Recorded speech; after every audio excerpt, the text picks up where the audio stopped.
Hello' everyone, কি খবৰ আপোনালোকৰ? আশা কৰোঁ সকলো ভালে আছে। আজি হৈছে গৰু বিহু, সেইবাবে আমি গা ধুবৰ কাৰণে এতিয়া মাহ হালধি পিচি আছোঁ।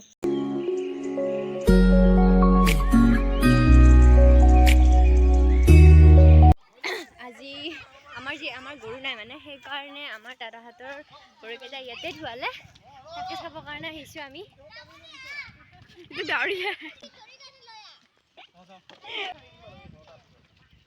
বহাগ বিহুৰ পাক মুহূৰ্তত আজি গৰু বিহু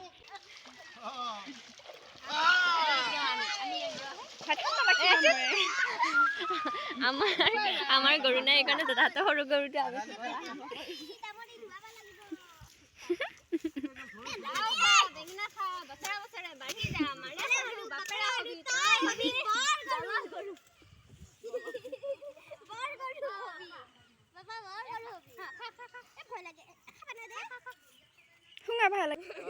এই দীঘলতি দীঘল পাত আমি কিবা চাত মাৰে সৰু বাপেৰে সৰুটো হবি বলত গৰু মস্ত অভিৰে। আমি এতিয়া পুখুৰীত গা ধুবলৈ আহি আছো, বৰষা, মই আৰু সৰু মুনু। আমি এতিয়া পুখুৰীত গা ধুবলৈ আহি আছো, লখিমপুৰ পুখুৰী, আমি বৰপুখুৰী বুলি কওঁ। তাৰপিছত এনেই বেলেগ বাৰত আমি গা ধুব নাহোঁ, কিন্তু বহাগ বিহুত আমি পুখুৰীতে গা ধুওঁ। আমাৰ গাঁৱৰ বেছিভাগ মানুহে পুখুৰীতে গা ধুৱে।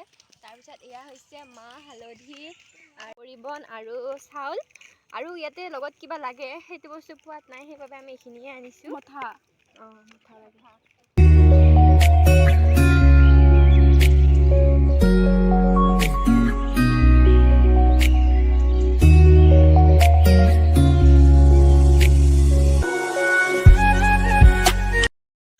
এই যে কলপুলি দুটা দেখিছে, ইয়াৰ ৰাতিপুৱা এটা অনুষ্ঠান হৈছিল। গৰু বিহু উপলক্ষে গাঁৱৰ প্ৰত্যেক ঘৰ মানুহে নিজৰ গৰুবিলাক উলিয়াই আনি ইয়াত একেলগে গা ধুৱাইছিল। আমি কিন্তু আহিব নহ'ল।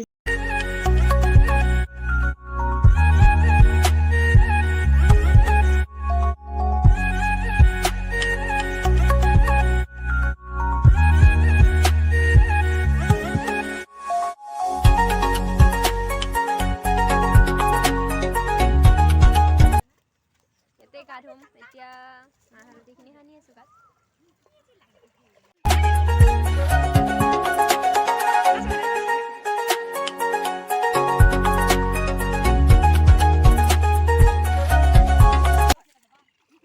কমলা কৰি লাগছি তো।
গা পা ধুই ঘৰত আহি এতিয়া আমি লাও পিঠা বনাব লৈছোঁ। এয়া লাওখিনি আমি ভালদৰে ধুই লৈছোঁ।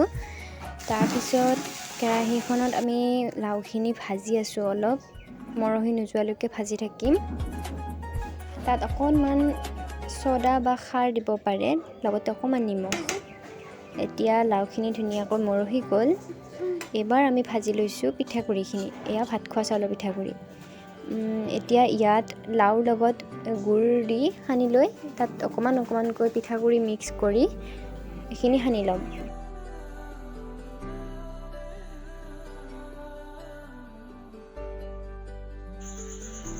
এয়া আমাৰ পিঠা ৰেডি হৈ গ'ল।